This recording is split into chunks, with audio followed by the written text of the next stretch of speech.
Hi, Nando here from Carbon Zero.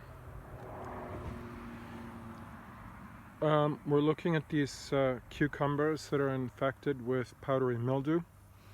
After discussing this situation with Mike Flynn at atagreenquest.com, or onagreenquest.com, that's his URL. I'll put it in the show notes. We decided to up the dosage of the pyroligneous acid wood ash mix. He calls it PAWA, the PAWA formulation, to see if a higher concentration would help to combat this powdery mildew infestation. As you can see, these plants are badly infected. Coming over here, you will see that the zucchini here also, let me get my shadow out of the picture. The zucchini are also infected with powdery mildew. So what I'm going to do is to separate these zucchini into a treatment group and a control group. I have 6 plants over here.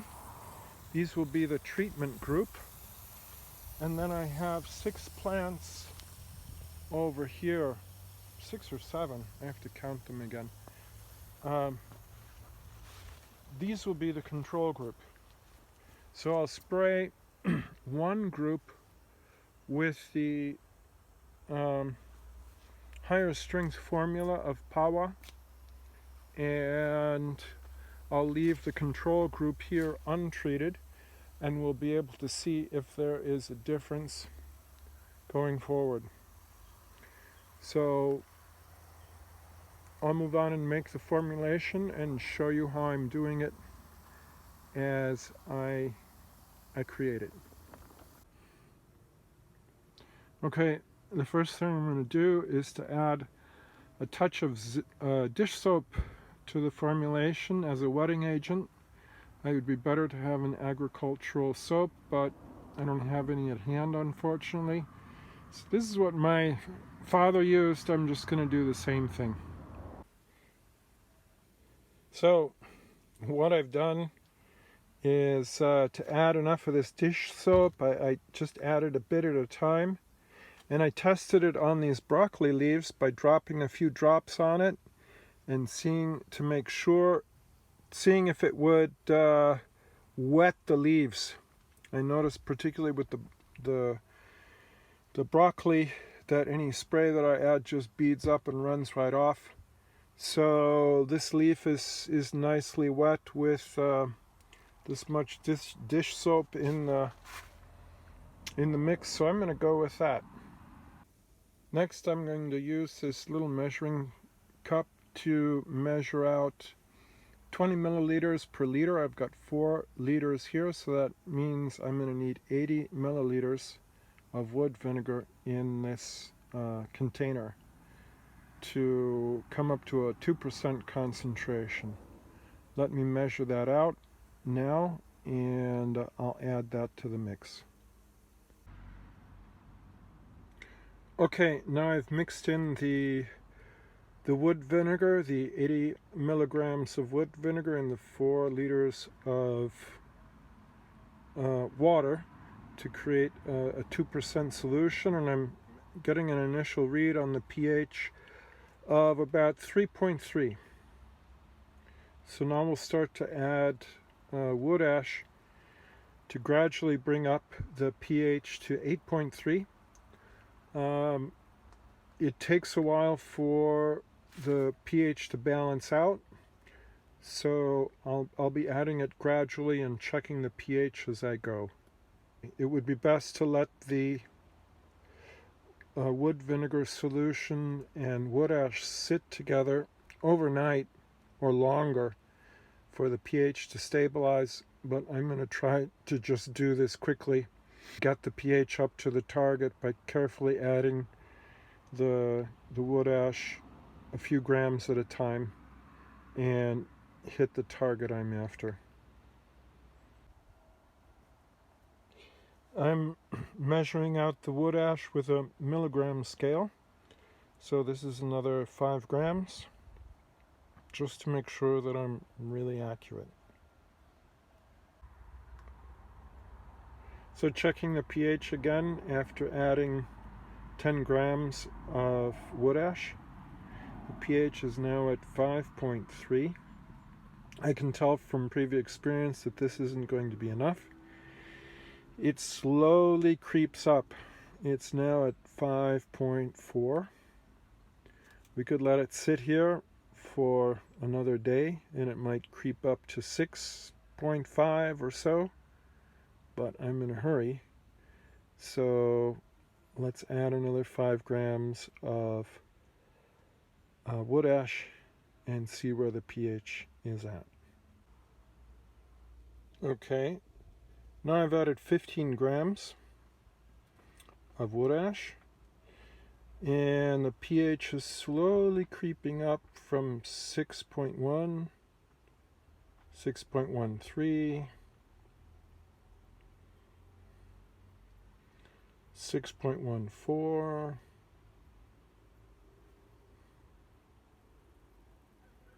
6.15. If I gave it a good stir again, it might creep up to 6.3. Now it's at 6.16. Just to give you a sense of how it slowly creeps up. I think we can add another 5 grams to this and see where it's at after that. So now I've added 20 grams and the pH is now at 6.6. According to Mike's formula, this should be sufficient if you let it sit for some 24 hours for the pH to self-adjust to about 8.3.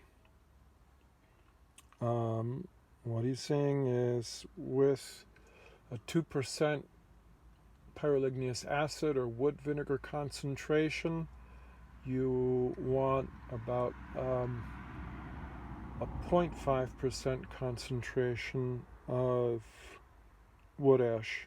By weight, that would be 20 grams. So this is now at 6.6, 6.61. And if I let it sit here for a little while, it'll go up to 6.62.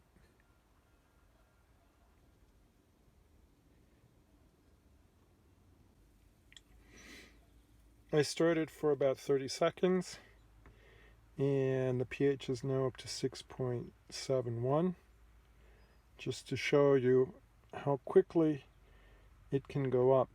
So we want, if we're in a hurry, we want to ease up towards a pH of around 8 or just under.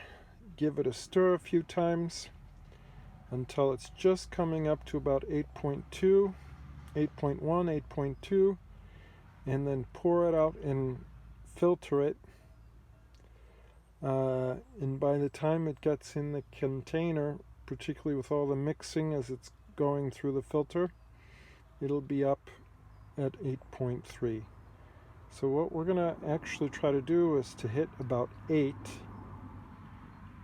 and then pour it out through the filter and measure it again once it's in the sprayer. It's now at 6.75. Okay, so I've added another 5 grams and we're now just over a pH of 7, 7.02. I'm going to stir it and let it sit for a little while and see what happens. If I let this sit for perhaps 30 minutes, it would be up near 8 where I want it. Let's see, I may add a little bit more, try and get there more quickly.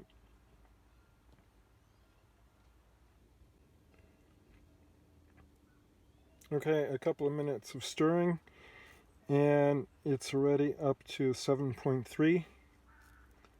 I might just stir it for a few minutes more and see where it gets to.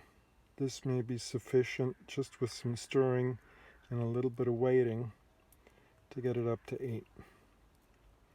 I'm not a biochemist or a chemist of any sort, but what I assume is happening here is that as the wood ash continues to dissolve in the solution, the pH goes slowly upwards, and it takes time for that process of dissolution to occur.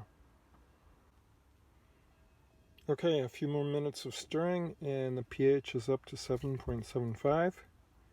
I'm going to just keep stirring until we get to, let's say, 8.1, and then I'll filter it into the container, into the sprayer.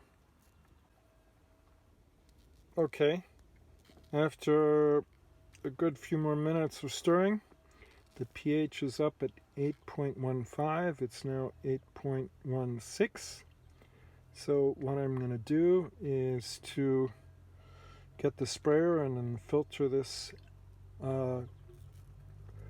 with a strainer in an old dish towel. And then we'll measure it again once it's in the container. In between each measurement, I'm rinsing the pH meter, of course, with distilled water, which is important. So I'm going to do that. Unfortunately, I only have 2 hands, and I don't have a proper stand for the phone when I'm making the video. So I'll rinse it, filter it, and we'll measure the pH again once it's in the sprayer. So here I am using an old dish towel and a strainer to filter the mixture into the sprayer. I could use a camera crew.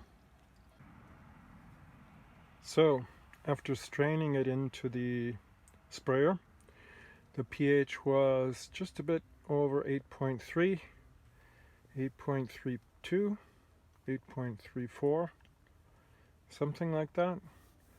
So I hit it pretty much spot on, which is the first time I managed.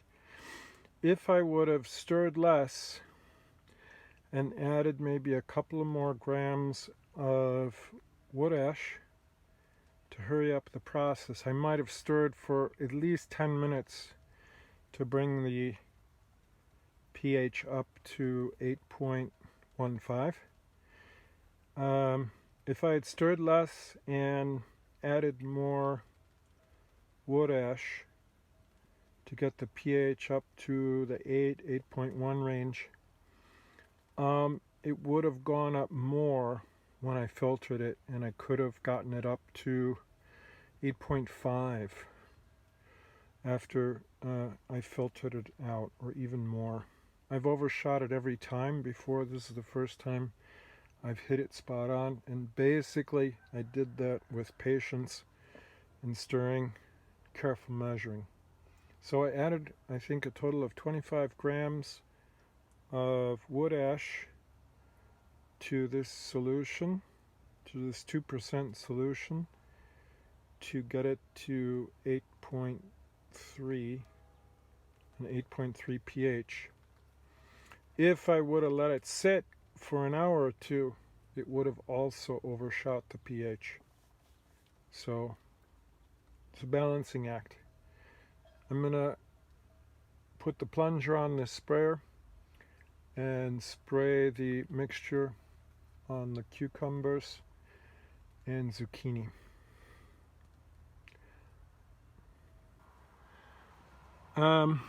While I'm at it, I might as well divide the cucumbers into a treatment group and a control group.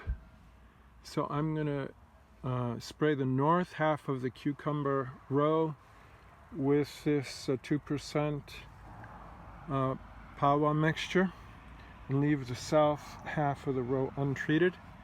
and we'll see how things proceed.